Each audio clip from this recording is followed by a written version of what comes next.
विक्रम और बेताल की 10वीं कहानी। अधिक त्यागी कौन। एक बार फिर राजा विक्रमादित्य बेताल को पेड़ से उतारकर योगी के पास जाने के लिए आगे बढ़ते हैं। हर बार की तरह इस बार फिर बेताल राजन को एक नई कहानी सुनाते हैं कि वीरबाहु नाम का एक राजा था जो छोटे छोटे राज्यों पर राज किया करता था। राजा अनगपुर नामक राजधानी में रहता था। उसी राजधानी में अर्थदत्त नाम का एक व्यापारी भी रहता था, जिसकी मदन सेना नाम की एक बेटी थी। व्यापारी की बेटी अक्सर घूमने के लिए बाग में जाया करती थी। एक दिन एक युवक ने मदन सेना को बाग में देखा और देखता ही रह गया। वो मदन सेना से प्रेम करने लगा और हर दम उसी के ख्यालों में डूबा रहता था। एक दिन हिम्मत करके युवक बाग में गया। वहां मदन सेना अकेले बैठी थी। उसने नवयुवती को बताया कि मेरा नाम धर्म सिंह है और मैं आपकी खूबसूरती पर फिदा हो गया हूँ। व्यापारी के बेटी ने उत्तर दिया, मुझसे तुम दूर रहो, मैं किसी और की अमानत हूँ। धर्म सिंह उसकी बात नहीं सुनता और उससे विवाह का आग्रह करता है। फिर मदन सेना बताती है कि मेरा विवाह समुद्रदत्त के साथ तय हो गया है और मैं इस प्रस्ताव को स्वीकार नहीं कर सकती हूँ। इतना सुनते ही धर्म सिंह दुखी हो गया। गुस्से में उसने मदन सेना से कहा कि अगर तुम मेरी नहीं हुई तो मैं अपनी नस काट लूँगा। यह सुनकर मदन सेना बहुत डर गई। मदन सेना ने उसे वचन दिया कि वो ठीक 5 दिन बाद उससे मिलने के लिए आएगी। यह सुनकर धर्म सिंह खुश हो गया। 5वें दिन मदन सेना का विवाह समुद्रदत्त से होना था। विवाह के सारे रीति रिवाज पूरे करने के बाद मदन सेना अपने पति समुद्रदत्त के घर चली गई। लेकिन उसे धर्म सिंह को दिया हुआ अपना वादा याद था। पति जैसे ही मदन सेना के पास जाता है तो वह उससे कहती है कि मुझे आपसे बहुत ज़रूरी बात करनी है। वो बताती है कि मुझे एक लड़के से मिलने जाना है, जिसे मैंने शादी से पहले आज के दिन मिलने का वचन दिया था। यह बात सुनकर समुद्रदत्त बहुत दुखी हो गया।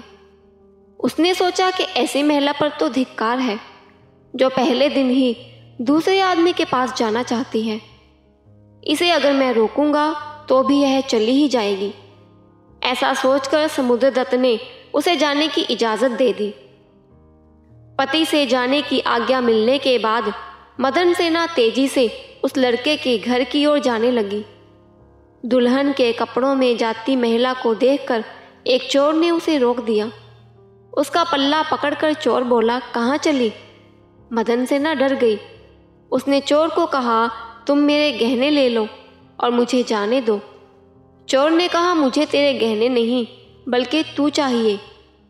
मदन सेना ने सारी बात बताते हुए कहा, पहले मैं धर्म सिंह से मिलने जाऊंगी, उसके बाद मैं लौटकर तुम्हारे पास आऊंगी।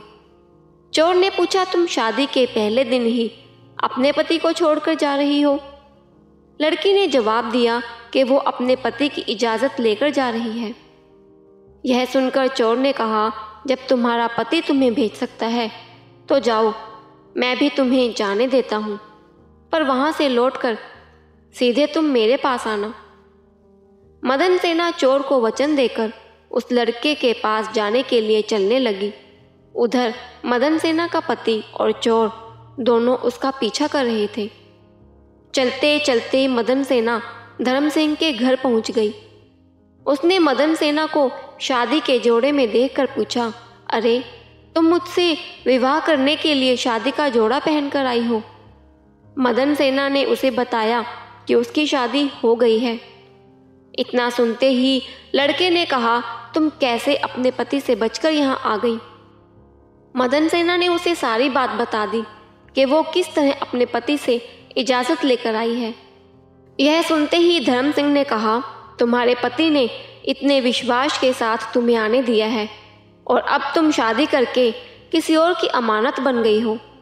प्रेम तो मैं तुमसे बहुत करता हूँ, लेकिन किसी और की स्त्री को हाथ नहीं लगा सकता। इससे पहले कि कोई तुम्हें देख ले, तुम जाओ अपने पति के पास। चोर और मदन सेना का पति दोनों छुपकर उनकी सारी बातें सुन रहे थे। जैसे ही मदन सेना धर्म सिंह के घर से बाहर निकलती है तो वह दोनों भी अपने अपने रास्ते पर निकल पड़ते हैं। मदन सेना लड़के के घर से निकलकर सीधा चोर के पास पहुंचती है। चोर उसे देखकर मन में सोचता है, यह कितनी पवित्र है, इसके साथ कुछ भी करना गलत होगा। साथ ही उसे धर्म सिंह के घर की बात भी याद आ जाती है। वो मदन सेना की सच्चाई और धर्म सिंह के त्याग को देखकर प्रभावित होता है और कहता है कि जाओ अपने पति के पास, यहाँ क्या कर रही हो। ऐसा कहकर चोर मदन सेना को उसके घर तक छोड़कर आता है। बेताल मदन सेना की कहानी रोककर राजा से पूछता है कि हे राजन, अब यह बताओ कि इन तीनों में से सबसे बड़ा त्याग किसका है। विक्रमादित्य कहता है कि बेताल, सबसे बड़ा त्याग चोर का है। इतना सुनते ही वो राजा से पूछता है कि वो कैसे। तब विक्रमादित्य कहता है कि मदन सेना का पति उसे यह सोचकर जाने देता है कि यह दूसरे व्यक्ति के प्रति आकर्षित है, ऐसी स्त्री का क्या करना। धर्म सिंह उसे दूसरे की पत्नी समझकर छोड़ता है और उसे यह बोध भी था कि वह पाप कर रहा है। साथ ही इस बात का डर भी रहा होगा कि मदन सेना का पति सुबह होते ही उसे राजा से कहकर दंड न दिलवा दे। चोर को किसी बात का डर नहीं था। गहने से लदी स्त्री को उसने त्याग दिया। वो हमेशा से ही पाप कर्म करते आ रहा था, इस बार भी कर लेता तो उसका कुछ नहीं बिगड़ता। इसी वजह से चोर का त्याग ही सबसे बड़ा है। राजा का जवाब सुनकर बेताल बेहद खुश हुआ और बोला, राजन, तूने मुंह खोल दिया, अब मैं चला। इतना कहकर बेताल एक बार फिर से उड़ जाता है और पेड़ पर जाकर लटक जाता है। तो इस कहानी से हमें यही सीख मिलती है कि किसी भी मुसीबत में अपने चरित्र और आत्मविश्वास को नहीं खोना चाहिए।